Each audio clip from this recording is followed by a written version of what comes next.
Assalamualaikum warahmatullahi wabarakatuh. Teman-teman petani sawit, kali ini saya ingin mengajak teman-teman untuk melihat budidaya kelapa sawit di Thailand. Thailand merupakan salah satu negara penghasil kelapa sawit terbesar di dunia setelah Indonesia dan Malaysia.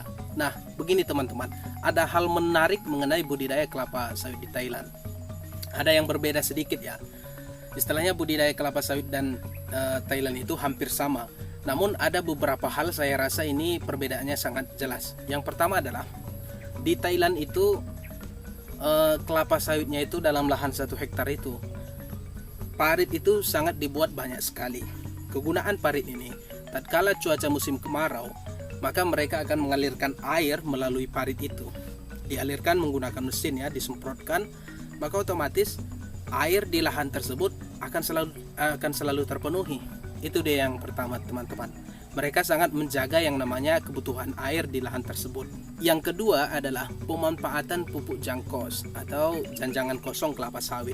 Jadi janjangan kosong kelapa sawit ini selalu digunakan untuk kembali menjadi bahan organik di lahan tersebut. Tujuannya untuk berimbang antara pemakaian pupuk kimia dan pupuk organik itu berimbang, tidak melulu menggunakan pupuk kimia. Dan ini sangat bagus sekali bagi budidaya tanaman, baik itu tanaman kelapa sawit ataupun tanaman lainnya. Jadi memang kalau kita menggunakan pupuk kimia secara terus-menerus, maka tanah itu tidak baik ya teman-teman. Tapi kalau digunakan dalam seimbang penggunaan kimia dan organik, maka tanah ini akan tetap terjaga. Begitu dia teman-teman. Perbedaan lainnya budidaya tanaman kelapa sawit di Thailand adalah mereka menggunakan daun-daun kelapa sawit ini menjadi pakan ternak. Istilahnya ketika pelepah itu jatuh, maka daun-daunnya ini akan digunakan menjadi pakan ternak. Setelah si ternak tersebut BAB, maka kotorannya itu akan kembali ke lahan tersebut. Jadi siklusnya begitu. Daun yang keluar dari lahan tersebut akan kembali ke lahan tersebut. Jadi rumusnya ini, rumus pupuk di sana itu seperti ini. Buah kembali ke buah, daun kembali ke daun. Istilahnya buah kelapa sawit ini setelah diolah di pabrik, maka jangkosnya itu akan kembali ke lahan tersebut dan itu akan menjadi buah kembali nantinya beberapa saat kemudian. Kemudian daun ini pun begitu juga, saat keluar daun kelapa sawit ini, maka setelah menjadi kotoran pupuk kandang, maka daun tersebut akan kembali ke lahan tersebut. Jadi siklusnya begitu berputarannya.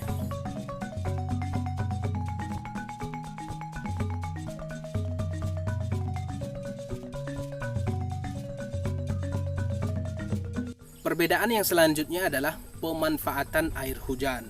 Bedakan ya teman-teman, air hujan ini tidak sama dengan air sungai atau air laut. Air hujan ini merupakan air murni, air yang sangat murni.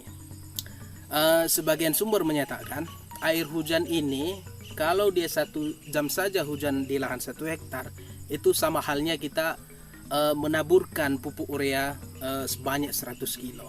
Jadi kandungan air hujan ini, kandungan nitrogennya itu sangat tinggi sekali teman-teman. Itu mengapa saat musim penghujan biasa bunga-bunga betina, baik itu tanaman kelapa sawit atau tanaman lainnya, itu akan bermunculan. Karena hujan ini sangat berguna sekali bagi vegetatif tanaman, semua jenis tanaman. Itu dia teman-teman. Jadi di Thailand tersebut air hujan ini akan ditampung dengan alat yang khusus ya. Nantinya kalau memang jarang hujan, maka air ini akan disemprotkan kembali ke batang-batang kelapa sawit tersebut untuk memancing munculnya bunga-bunga betina. Jadi tetap stabil produksinya. Begitu dia teman-teman. Dan yang terakhir, menjaga kebersihan area kelapa sawit tersebut.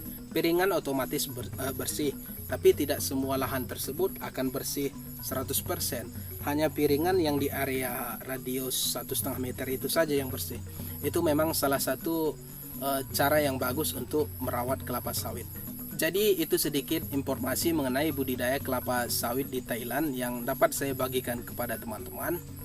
Jika dirasa informasi ini bermanfaat, silahkan like dan subscribe. Dan jika informasi ini dirasa salah atau kurang, silahkan komentar di bawah. Terima kasih, sampai jumpa. Wassalamualaikum warahmatullahi wabarakatuh.